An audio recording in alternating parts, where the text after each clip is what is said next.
Well, welcome back to the channel, welcome back to my Ford Transit Mk8 campervan build, and this time I'm doing solar. So this is not going to be about the solar panels themselves or the wiring, this is about getting them on the roof. But I've got three 250 watt polycrystalline solar panels, which I got for free. They're second hand, they've come off a house, and they're going to be mounted on the top. And I need to build a custom roof rack for that, or semi-custom roof rack.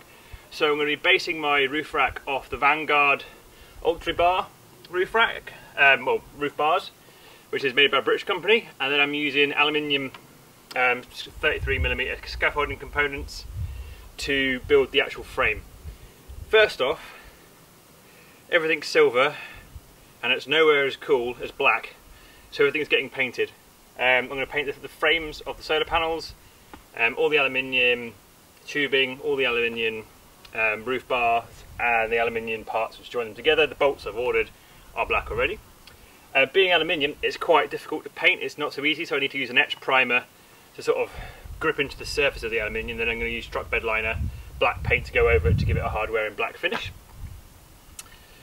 These three panels are about 165 centimetres by I think 99 centimetres. So they're going on in that orientation.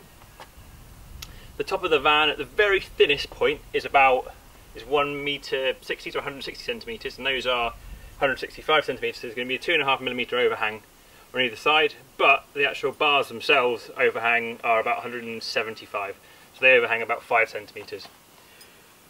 Right, let's get painting. So, building a roof rack, weight has been a massive consideration.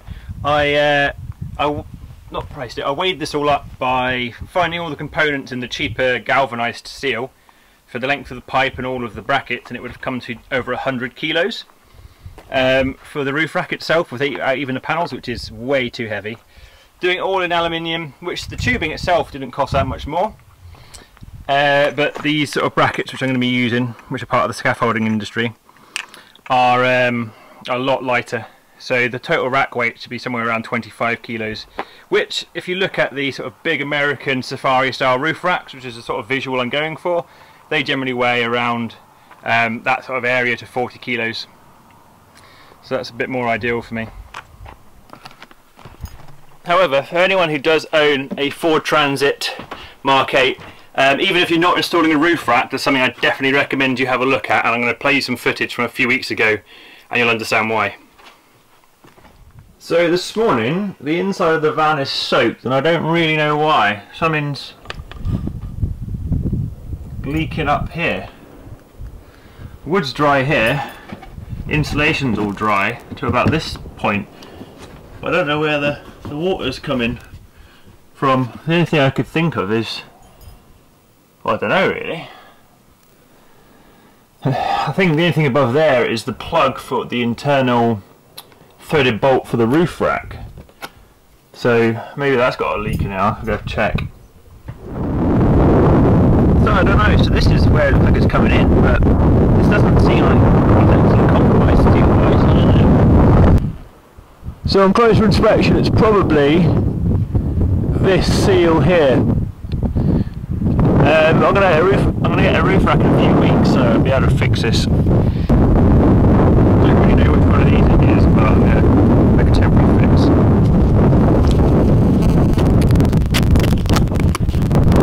I mean, this one at the front is particularly bad.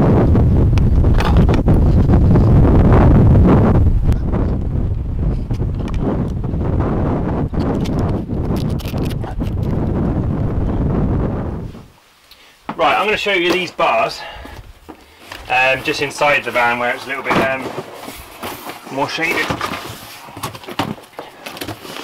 There are lots of boxes and parts. The main reason I went for bars opposed to using uni-strut straight on the vehicle is because the Transit's horrifically curved roof. You can't really do any flat. It's really hard to do your own sort of bars itself, so I'm going to be using theirs instead. So they've got all the brackets already made. And the bars themselves are this extruded aluminium with sort of an aerodynamic shape to it. But also it's got some T-slot in it where so you can fix down into the the track in the bar itself. and I bought off them some additional brackets. So normally you mount this bar to its stand like that, which is what I'm going to do, but I bought additional ones so I can do the opposite as well, and mount the bars of the scaffolding frame up like this physically to the bar with bolts, so it's going to be down through and more bolts sandwiching it in one place. But first off, although they are lovely finish in silver, I am going to paint them all into the black. So I'm going to have to sand all these down and paint them with the drop bed liner.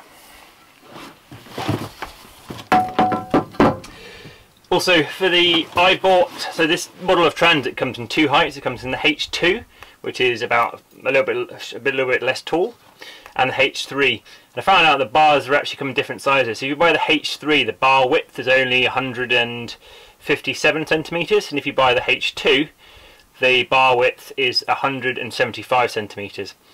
So if I bought the H3 versions, the bars would have been too small for the solar panels. So I've gone and bought the H2 version, the smaller version of this van, so it has the longer bars in it, and that's going to work perfectly for what I want. There's no difference actually in the actual brackets or anything. The only difference is the bars are slightly longer, and they slightly overhang the top of the van, but not the actual overall width of the van, because the van is something like 2 meters odd at wheel level width. So it's just overhanging slightly at the front. Out on the sides. Right, so let's get these all out and get the plastic tips off them and get them sanded. This is the side profile with the coned end towards the front, and this is the slot which the bolt carriers can go in, the captain's nuts can go into.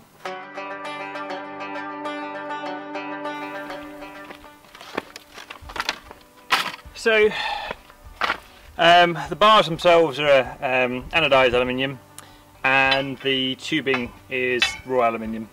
If anyone's interested, the tubing itself is 33.4 millimeters, so it fits in Keys Type 6 clamps, which is a 33.7 millimeter clamps, and it's got a 3 or 3.5 millimeter wall. Weight wise, it's about 800 grams per meter.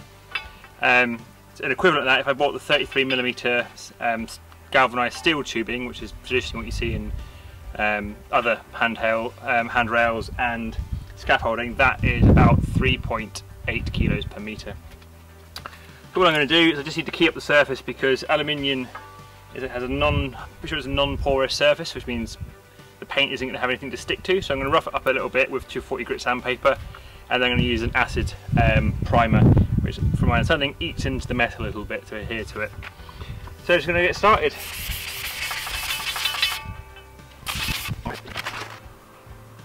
Well, the internet leads to confusing conclusions by saying that anodised aluminium is far easier to paint than, it's a great surface to paint onto, whilst raw aluminium isn't.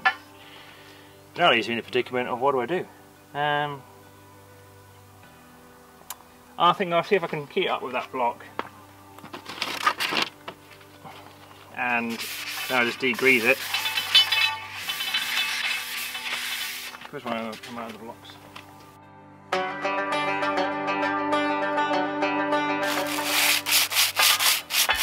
Well, this feels oddly familiar. Decided it would probably be a smarter idea if I put gloves on, since the next step after this is cleaning and degreasing and stuff. I don't want to be getting natural oils onto the metal. So.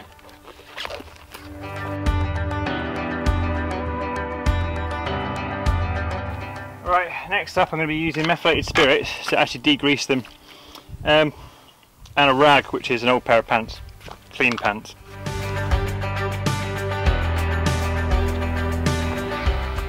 So to paint them, I'm going to be using Newpole Acid Etch. I've only got one tin of this, but hopefully, like physically, it's not like a big surface area. Need to give it 2 minutes for shaking. Another familiar action.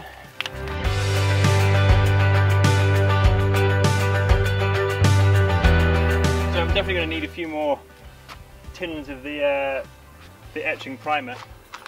So this is the sort I'm looking for. So this is one of the T corners of my key light clamps. So the normal key clamps are a lot cheaper, but they're made of malleable cast iron, which was a lot heavier. These are aluminium ones. And after it's been sanded, cleaned, primed, and then truck bed liner, it's going to look a bit like that instead, which I think is a far nicer looking bit to mount the solar rate frame onto. Alright, I'm back from Halfords with 3 more tins of acid primer.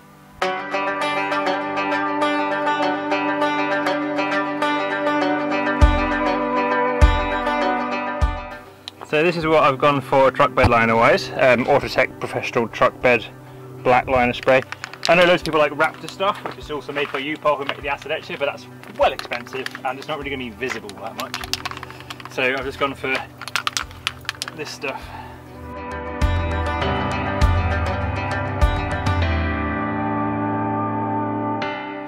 So these are all my fittings for the rack. This is my little test one.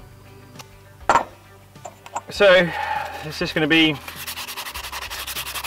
240 grit, keying up all the surface on this, and then we're going to clean them and prime them.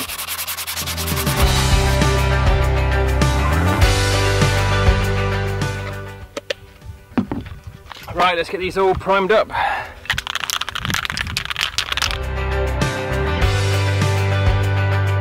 So I'm not 100% sure the best way about doing this. Painting the frames in here. So I need to sand it, I don't want to scratch the glass. I don't want to put any tape on the glass because it's got some special coatings on it, so I don't really want to ruin that. So I think I might, hopefully not regrettably, take them out of their frames. They're only held in by two screws in each corner. And the other reason is that although there's a gap here which I'd love to be able to put a bit of card or paper under, there's actually quite a lot of dirt and debris under there which is going to prevent it. So hopefully I don't regret this decision and take them out of their frames.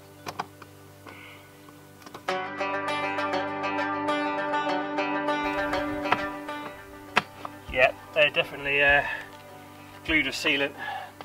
Never mind.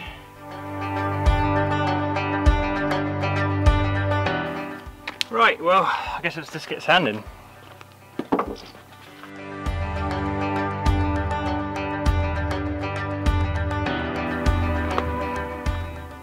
So probably not a recommended way of doing it, but I think I'm going to put my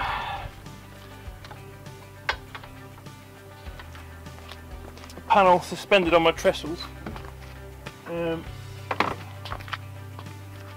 but suspend it on oh god, sitting on the glass, just so I have free access to everything underneath.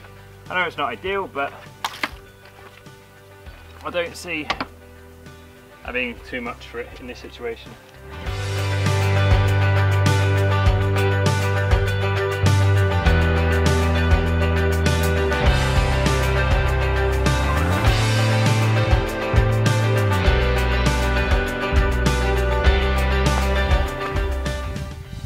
Alright, well, I'm down to the dregs of my last can of primer. I only need to do a second coat on this and a second coat on the main poles. Hopefully it should be enough. I don't really want to have to buy another one.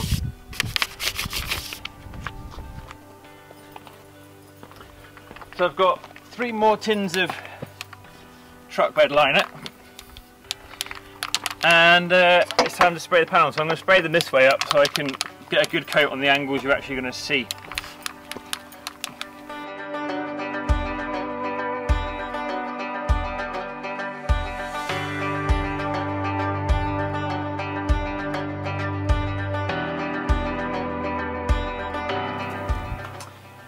Right, well, I'm waiting for some more paint to come up to finish, to do the final coat on these, but I'm going to get the brackets mounted now. But this time I actually have a ladder, opposed to when I did the air vent I didn't have a ladder. So let's get these fitted. So these are the mounting points for the roof rack. Underneath this little plastic cover which I need to remove is a M8 thread for the M8 bolts to go into, but for some reason Ford decided to make these at an angle, so they flattened them out, but they're still not completely flat. That's why I have to have the brackets. So getting these little caps off probably shouldn't be too hard, because half of them are coming off already without any persuasion, because that's why they're leaking. So I'm just going to run a Stanley knife to try and break the little seal. It seemed to be a little cap which is put on before the van's got its final paint job, so it's the seal is pretty much just the paint.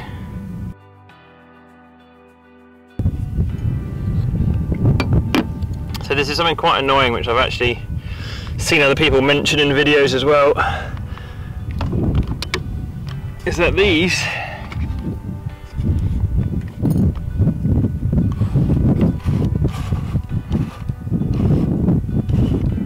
don't actually line up with the threads. So that's the thread in there, in that corner, and this hole isn't actually in alignment with it. So I'm going to need to widen it so I can actually well, get the bolt in. So this wouldn't be my preferred way of doing it with the Dremel, but I don't have any tin snips, which would have been better if I'm honest. So I'm hoping. So the reason Dremel's not a good idea is it's going to put metal filings everywhere. As long as I hoover it up, it should be alright.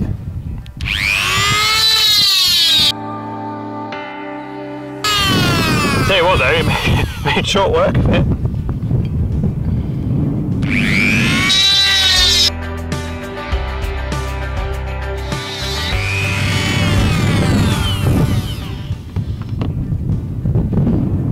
Because I have done that though, it's that bit isn't going to last very long, so I might do all of them rather quickly.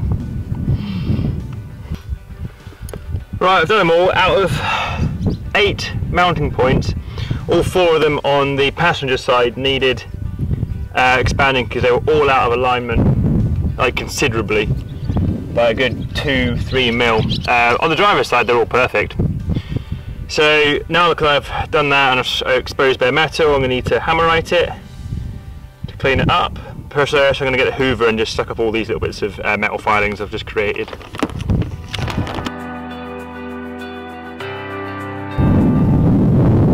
Right, and since I've exposed bare metal, I'm just going to get the hammerite out and just give that a quick coat. Right, time to get some of the bars on, or at the minute just the brackets. So these are brackets, it's got a little gasket seal at the bottom, and this is what I mean by Ford not doing a flat base. So these aren't flat, they're angled, which is why you can't just put like your own, make your own with a bit of box section or anything. This has to be specially bent. Put those in there.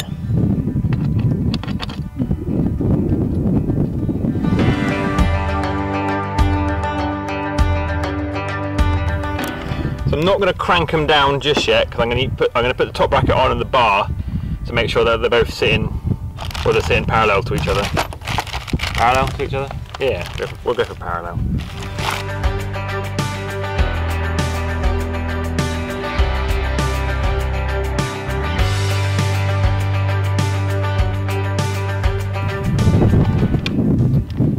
But really happy with those bars. Need to get the panels on soon. Really happy how those have turned out and look, and they hardly overhang the top of the van anyway. I mean, well, looking straight down it, they don't really overhang at all. We could directly underneath it. There's a bit of overhang, but not much. That's what the panels are going to sit on. So I'm going to end that episode here. All the prep work is done now for all the metal work being constructed for the solar rack in the next episode, and the bars are on. So once again, thanks for watching. Feel free to subscribe. If you want to message me, go on Instagram and find me on there. Description of my Instagram handles in the description below. Yeah, I'll see you next time. Cheers, bye.